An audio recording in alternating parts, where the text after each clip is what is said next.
Hi, Joe Smiles, Uncensored Natty Pro. There's a lot of hoo-ha at the moment in the UK about should the NHS roll out paying for almost 27% of adults that are obese to have the weight loss jabs, and that's just not to mention the almost 40% who are overweight and will probably, most of them, end up being obese in their lifetime at some point simply because they're all doing the wrong thing to fix the same problem. So how does that work out at approximately 35 million people in England who are overweight or obese, and that's just England, not the UK, out of a population of nearing 58 million in England alone?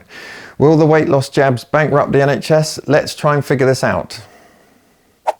Obesity costs the NHS £11 billion a year. Nearly 1 in 3 people in the UK are obese. This is double the rate 30 years ago. You can't just blame genetics for this. Clearly, everything everyone is doing isn't working and everyone's getting misinformation on how to solve their issues.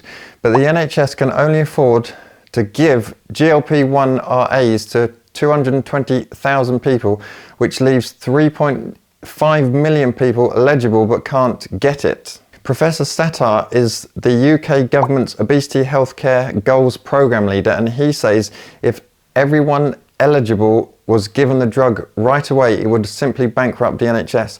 It costs the NHS around £3,000 a year to give one person a GLP-1 RA like Mounjaro or Wegovy.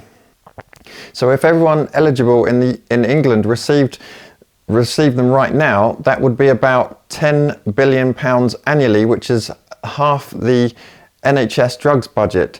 Yes, costs of the drugs will come down, but I don't want my taxes to go to everyone else to go on weight loss drugs for 2 years and then to simply put the weight back on and more once they stop with the drug.